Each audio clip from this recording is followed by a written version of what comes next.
தமிழக சட்டமன்ற கூட்டத்தொடர் இரண்டாவது நாளாக இன்னைக்கு கூடியிருக்கு. மாண்புமிகு தமிழக முதலமைச்சர் மு.க.ஸ்டாலின் அவர்கள் கரூரில் அந்த கூட்ட நெரிசலில் சிக்கி 41 பேர் உயிரிழந்தாங்க. அதை பற்றி ஒரு விரிவாக சட்டசபையில் உரையாற்றி இருக்கிறாங்க.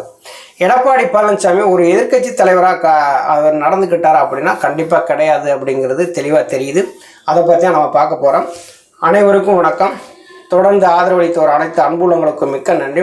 ஃபஸ்ட் டைம் இந்த சேனலை நீங்கள் பார்க்குறீங்க அப்படின்னா சப்ஸ்கிரைப் பண்ணி பாருங்கள். ரெகுலராக பார்க்குறீங்க அப்படின்னா லைக் அண்ட் கமெண்ட் பண்ணுங்கள். வாங்க வீடியோக்குள்ளே போகலாம்.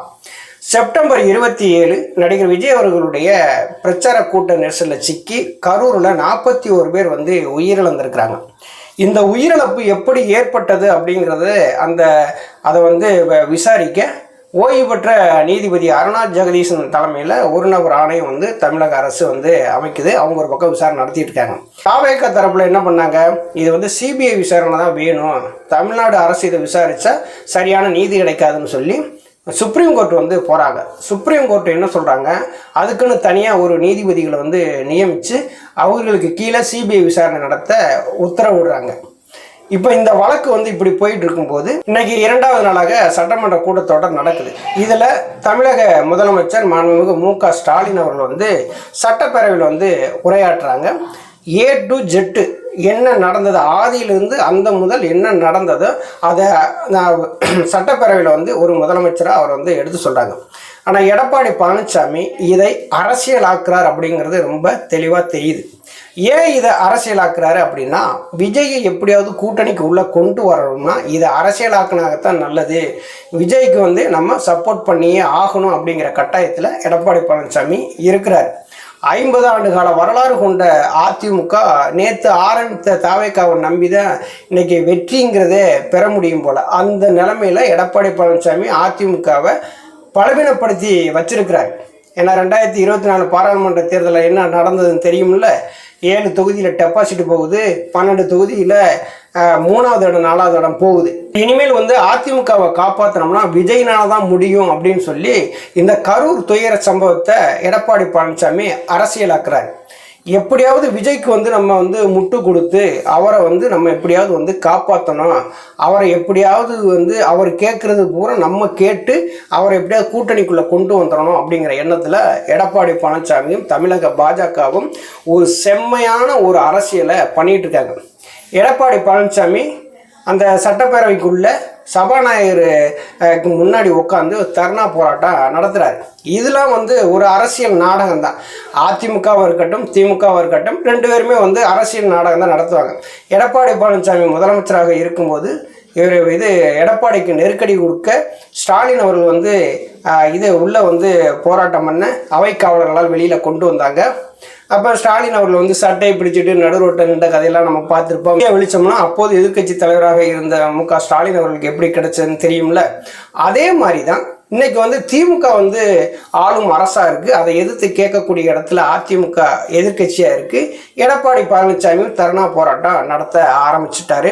இப்போ மீடியா வெளிச்சம் நம்ம மேலே விழுகணும். நம்ம பொதுச் செயலாளர், நம்மள்கிட்ட கட்சி கொடி சின்னம் எல்லாமே இருக்குது, நம்மளை மக்கள் நம்பணும் அப்படிங்கிறதுக்காக ஒரு தர்ணா போராட்டம் நடத்துகிறார். ஏன் நடத்துகிறாரு அப்படின்னா, அப்போ எடப்பாடி பழனிசாமி மக்களுக்காக நிற்காருப்பா அப்படின்னு சொல்லி 4 பேர் பேசணுங்கிறதுக்காக தான் நிற்கிறாரு. அந்த இடத்துல கோஷம் போடுறாங்க. கோஷம் போடுறது யார் அப்படின்னா ஆர்பி உதயகுமார். ஆர்பி உதயகுமாருக்கு குரல் வளம் கொஞ்சம் ஜாஸ்தி, அதனால கோஷம் போடுறாரு. அந்த கோஷத்தை பின்னாடி இருந்தவங்க எல்லாருமே கைதட்டி அவங்களும் கோஷம் போடுறாங்க. இப்படி நடந்துகிட்டு இருக்க சூழ்நிலையில் எடப்பாடி பழனிசாமி செய்தியாளரை சந்திக்கிறார். செய்தியாளர் சந்திக்கும் போது எடப்பாடி பழனிசாமி ஒரு எதிர்க்கட்சி தலைவராக நடந்துக்கிட்டாரான்னா கண்டிப்பாக கிடையாது. தாவேக்காவை வச்சு எடப்பாடி பழனிசாமி அரசியல் பண்ணுறாரு அப்படிங்கிறது தெளிவாக தெரியுது. எடப்பாடி பழனிசாமி செய்தியாளர் சந்திப்பில் என்ன சொல்கிறாரு, நான் டிவியில் பார்த்தேன், அங்கே ஒரு காவலர்களோட இல்லை, ஆனால் முதல்வர் 606 காவலர்கள் நாங்கள் நியமிச்சிருக்கோம், போலீஸ்காரங்க அங்கே பாதுகாப்புக்கு இருந்தாங்கன்னு சொல்கிறாங்க அப்படிங்கிறார். ஒரு எதிர்க்கட்சி தலைவர், ஒரு கட்சியினுடைய பொதுச் செயலாளர்னு சொல்கிறீங்க, நீங்கள் டிவியில் பார்த்து தெரிஞ்சு கொண்டேன்னு சொன்னால் அப்போ நீங்கள் என்ன மாதிரியான ஒரு அரசியல் பண்ணுறீங்க? இதெல்லாம் டிவியில் பார்த்து தெரிஞ்சுக்கிறதா? டிவியில் பார்த்து தான் உண்மையிலே எடப்பாடி பழனிசாமி தெரிந்து அரசியல் பண்ணுறாரு. ஏன்னா இது ஸ்டெர்லைட்டுக்கு எதிராக போராடினாங்க இல்லையா, அதில் 13 பேர் வந்து சுட்டு கொலை செய்யப்பட்டாங்க. அப்போ எடப்பாடி பழனிசாமிகிட்ட செய்தியாளர் கேட்குறாங்க, நான் இப்போ தாங்க டிவியில் பார்த்து தெரிஞ்சுக்கிட்டேன் அப்படின்னாரு. அன்னைக்கும் அங்கே 13 பேருக்கு சுட்டு படுகொலை செய்யப்பட்ட போதும் டிவியில் தான் பார்த்து தெரிஞ்சுக்கிட்டவர். இப்போவும் டிவியில் தான் பார்த்துருப்பாரு போல். டிவியில் பார்த்தா என்ன தெரியும், கரூரில் விஜய் வர்றாருன்னு சொல்லிவிட்டு கடல் அலை மாதிரி கூட்டம் கூடுது. எல்லாம் அந்த இடம் வந்து மக்கள் முகமே தெரியல, கண்ணங்கரையர்னு அந்த தலைகள் மட்டும்தான் வந்து தெரியுது. அந்த இடத்துல போலீஸ்காரங்க இல்லைன்னு சொல்லிவிட்டு கண்டுபிடிக்க முடியுமா? இதை எடப்பாடி பழனிசாமி இந்த இடத்துல வந்து பேசலாமா? அப்போ இப்போ எடப்பாடி பழனிசாமி என்ன அரசியல் பண்ணுறாரு அப்படின்னா, இப்போ விஜயை எப்படியாவது கூட்டணிக்குள்ளே கொண்டு வந்துடணும், விஜய்க்கு சப்போர்ட்டாக நம்ம இருக்கணும், அப்போ தான் வந்து நம்ம முதலமைச்சராக வர முடியும் அப்படிங்கிற எண்ணத்தில் விஜய்க்கு வந்து சப்போர்ட் பண்ணுறாரு. எடப்பாடி பழனிசாமி சொல்கிறாரு, கள்ளக்குறிச்சியில் 60 பேர் வந்து கள்ளச்சாராயம் குடிச்சு செத்தாங்க, அந்த இடத்துக்கு முதல்வர் போகலை, ஆனால் கரூருக்கு மட்டும் ஓடோடி போயிட்டாரு அப்படின்னு வந்து சொல்கிறாருல எடப்பாடி பழனிசாமி. தூத்துக்குடியில் ஸ்டெர்லைட்டுக்கு எதிராக போராடினவங்க 13 பேர் சுட்டு படுகொலை செய்யப்பட்டாங்க, அந்த இடத்துக்கு எடப்பாடி பழனிசாமி போனாரா? போகவே கிடையாது.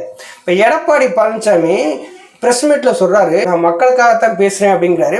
கண்டிப்பாக அவர் வந்து மக்களுக்காக பேசவே கிடையாது, அவர் வந்து விஜய்க்காக வந்து பேசுகிறார். விஜயை எப்படியாவது கூட்டணிக்குள்ள கொண்டு வந்துடணுங்கிறதுக்காக பேசுகிறாரு. எப்படிங்க நீங்கள் அபண்டமாக நீங்கள் வந்து இப்படி பேசலாம் அப்படின்னு சொல்லி நீங்கள் கேட்கலாம். அதுக்கு நான் சொல்கிறேன், இந்த பிள்ளையார் சொல்லி போட்டாச்சுன்னு சொல்லி எடப்பாடி பழனிசாமி பேசினார்ல, எடப்பாடி பழனிசாமி ஒரு பிரச்சார கூட்டத்தில் பேசிகிட்டு இருக்காரு. அப்போ தாவேகாவினுடைய கொடியை வந்து ஆட்டுறாங்க. அப்போ உடனே எடப்பாடி பழனிசாமி என்ன சொல்கிறாரு, அந்த கொடியை பார்த்த உடனேயே அதிமுக தலைமையில் வலுவான கூட்டணி அமையப்போகுது, அதற்கு பிள்ளையார் சொல்லி போட்டாச்சுன்னு சொல்லி தாவேகா கொடியை காட்டி அவர் பேசுகிறாரு. அப்படின்னா அப்போ எடப்பாடி பழனிசாமி முழுக்க அரசியல் தானே பண்ணுறாரு. இவர் வந்து மக்களுக்காக நிற்காரு. மக்களுக்காக எடப்பாடி பழனிசாமி நிற்கவே கிடையாது, அவர் முழுக்க அரசியல் பண்ணுறாரு.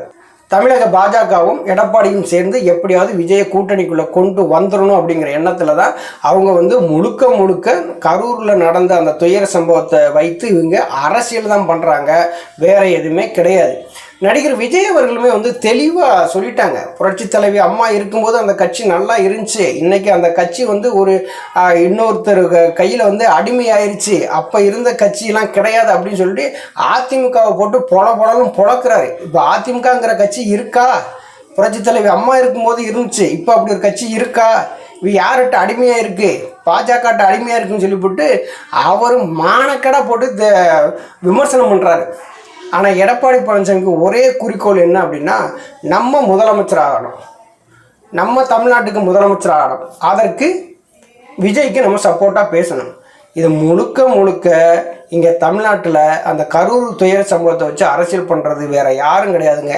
2 பேர் தான், ஒன்று பாஜக, இன்னொன்று எடப்பாடி பழனிசாமி. எப்படியாவது விஜய் வந்து நம்ம கூட்டணிக்குள்ளே கொண்டு வந்து நம்ம வந்து கூட்டணி அமைச்சு திமுகவை வீழ்த்தி நம்ம வந்து முதலமைச்சர் ஆயிடணும் அப்படிங்கிற ஒரு சுயநல நோக்கோடு தான் எடப்பாடி பழனிசாமி செயல்படுறாரு. மக்களுக்காகலாம் இவர் வந்து செயல்பட்டது கிடையாது. நன்றி, வணக்கம்.